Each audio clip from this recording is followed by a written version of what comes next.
Hello, hello. We're going to see how this works. I am trying something new today. This is Angela, the Diligent Woman from thediligentwoman.com. This is our Wednesday refresh time. And hang on just a second. I'm going to wait and see if we've got people coming. I'm going to copy this. I'm going to go share this over on Facebook, make sure everybody can see it. And hopefully some of y'all from Facebook can come over and watch this over here.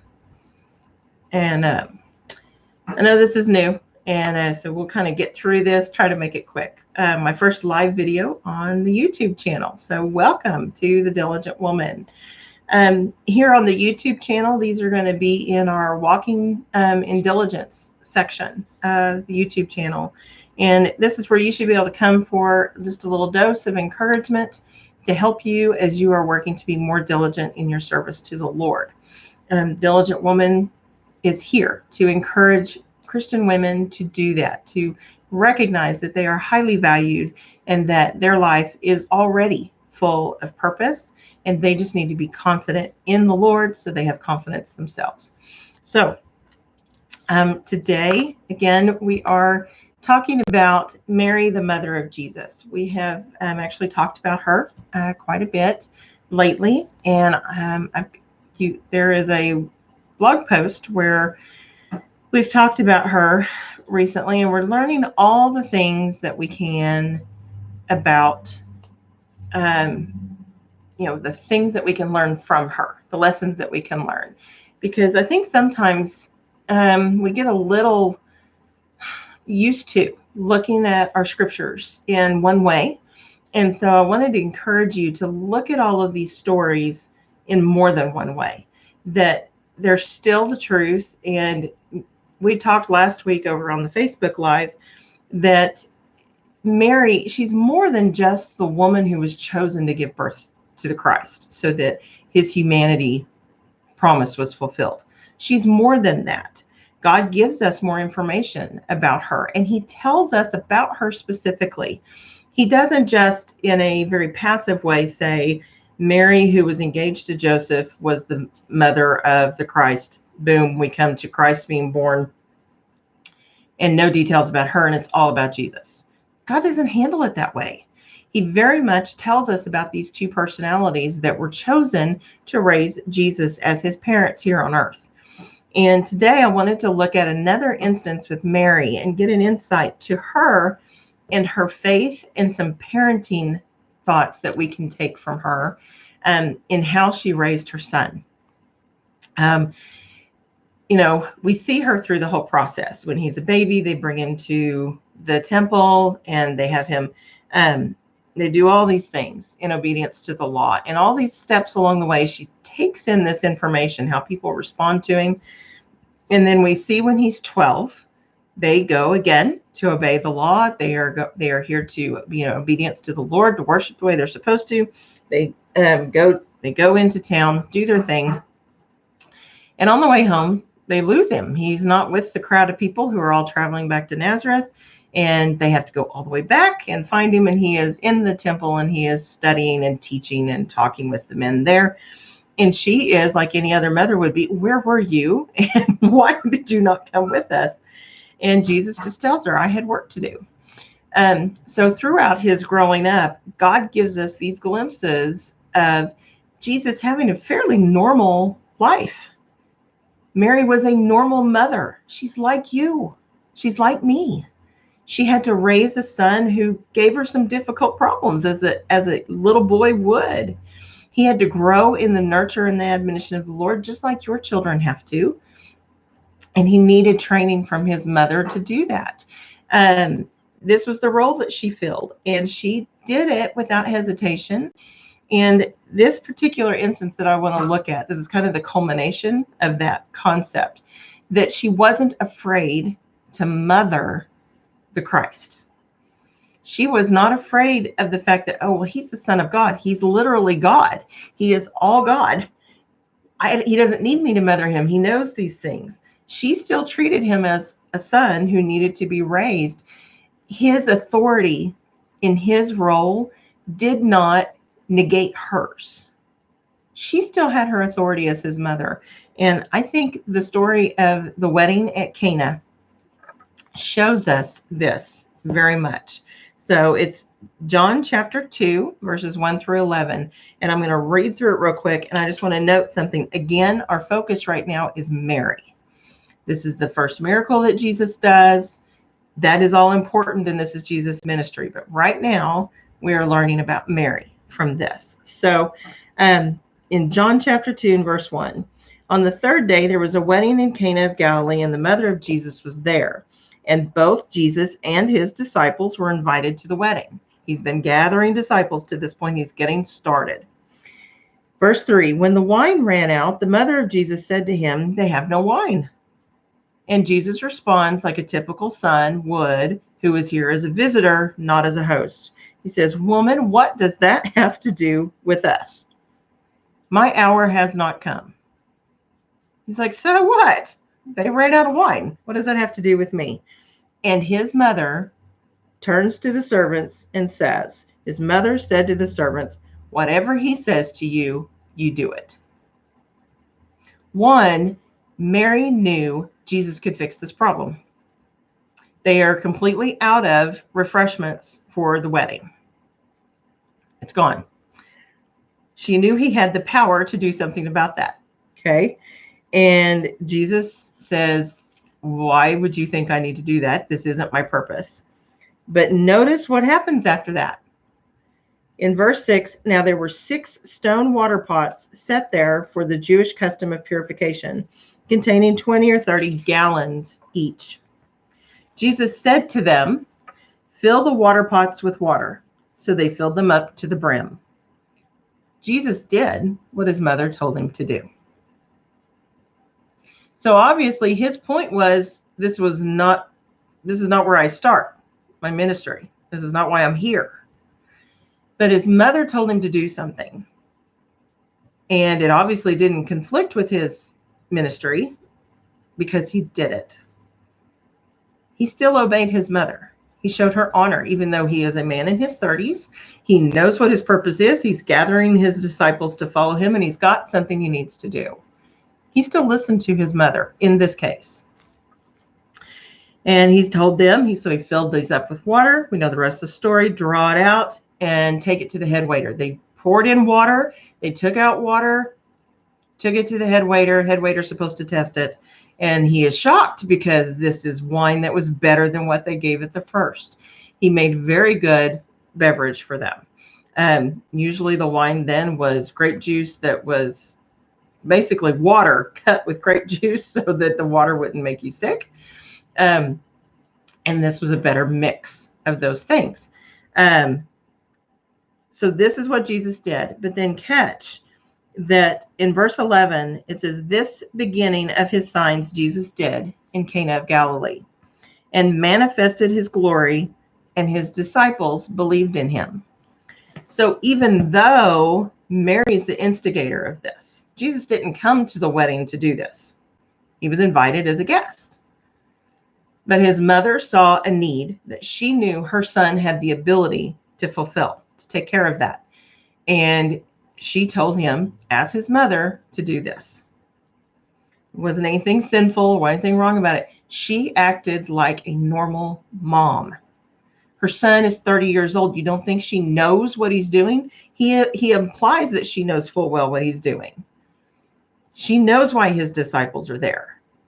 She knows what work he's about to do. It doesn't make her hesitate about what she's asked him to do. And Jesus doesn't argue with her after that. He does what she says.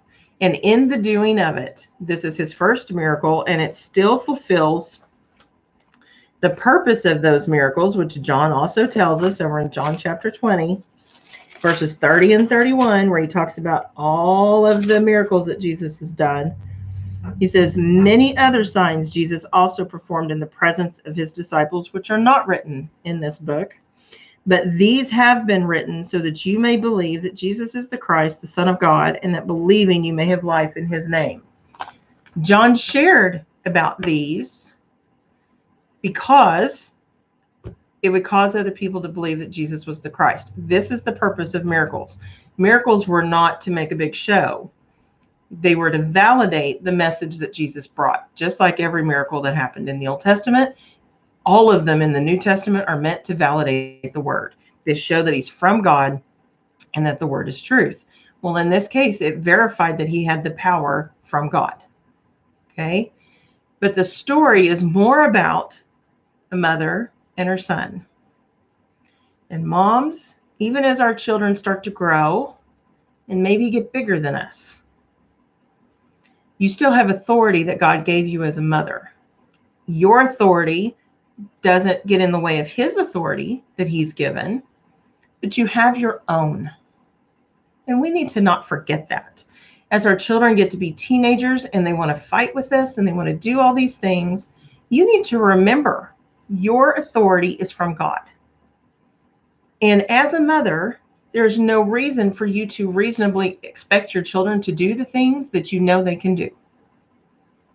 You're not harming them by asking them to do the things that you know they can do.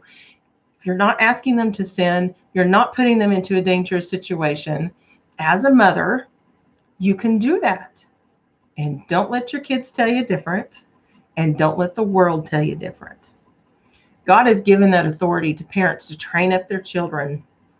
And Mary took that seriously, even though she had a very special child. Our question last week and in our email conversation this week has been, would God have chosen us the way he chose Mary? If we were in that time and in that place, would God have chosen us? Would he have seen us as someone who was favored?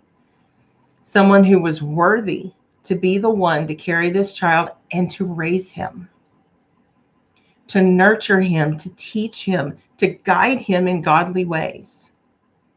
Now, there's nothing that indicates that Mary's perfect. Nothing. But she is a normal mother. And she acted as a normal mother, even with this very special son. And so for those of us who are just raising normal children, why on earth would we let anybody tell us that we can't train our children, that we're not equipped to train our children, that we're not able to teach them, that we can't correct them, that we can't guide them? God says, you be the mother. You teach them, you train them up. Deuteronomy 6 and 7, that whole concept of train them up from the moment they get up in the morning until they go to bed at night. You're teaching them, you're showing them, you're guiding them. You have these skills. It's part of who you are. It's part of what God's told you to do. And Mary had no doubt about that.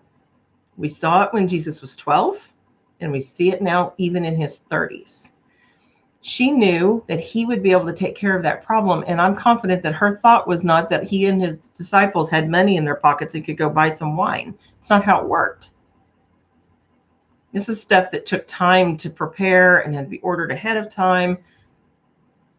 You know, whether it was fermented or not, I don't know. But either way, it had to go through process. She's asking him to do something in the moment. She knows what his deity is capable of. And she tells him to use it. And it comes to glorify the Lord. So it's a reminder to us. Don't be afraid of being a mother to your children. Don't be afraid of wearing the roles that God has given you. Do those things. Be like Mary. Have enough faith to trust God that if you've been given this child to train, that you've got the ability to do it. She did not let the fact that she's raising the Son of God stop her from being a mother. Didn't stop her. And Jesus honored her. And she shows us, and we'll talk about this later next week, but she continues with him always knowing who he is. She treated him as the Christ, but she also treated him as her son. Both things can be true at the same time. Your child can be growing older. They can get bigger than you. And you may need to show them respect for the authority they've been given in other areas, but it doesn't take your authority as a mother away. It doesn't take the place of you being right to expect honor from your child, to be shown respect. That changes as they get older, what that looks like, but you should never question your right to expect it. Okay? Don't timidly ask them for it. Wear your authority as a mother the way that you should. Wear your authority as a godly woman in the relationships that you have, the way that God's given it to you. Wear it the right way, and don't be ashamed of it.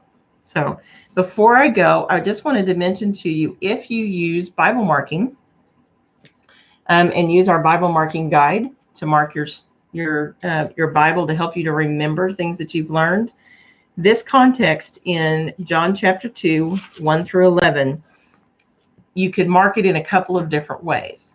Pink is our color for women. You could do the whole thing in pink. I would not, because Mary's not the focus, right? But I would use pink and yellow. Yellow is also how we indicate miracles. Or you could do the whole thing in purple because it's an act of Christ. This is Christ acting as deity, but he's also acting as his human side and interacting with his mother. So using pink for the verses where it talks about Mary and what she says and how Jesus responds to her, and then yellow for all of the other verses that lead up to giving this story about this miracle. If you use those colors, the next time you'll come to this page, it'll remind you there's a woman involved in this. There's a relationship involved in this, parenting, all of those things. That's what pink does. And then the yellow will remind you that it also incorporates something miraculous, something praiseworthy towards God, because that's what our yellow color does. So just underline that. Use your pen to mark in the margins if you like to write. Or if you're doing scripture writing and writing out the verses, do it on your notebook paper just to help you to remember. And I'm going to drop a link underneath the video as well that takes you to our Bible marking introduction if you're not familiar with that, so you can check that out. If you want to study more about Mary, the mother of Jesus, follow the link that's in the chat. It goes there to Lessons from Mary. And from that, you can sign up to get a free lesson all about her. And it gives you lots of things to think about. So check that out and dig a little deeper. Look at your Bible stories as more than just the first thing that they've been handed out to you for. See what else is in those stories. God put the effort to give you that information. Take it and mine that out just a little bit. Mary is more than just literally the womb that carried this child and birthed him. She is a flesh and blood woman, and she is a woman that we all can learn from. So I will leave you with that, and Lord willing, we will see you again next week for our Wednesday refresh. Bye.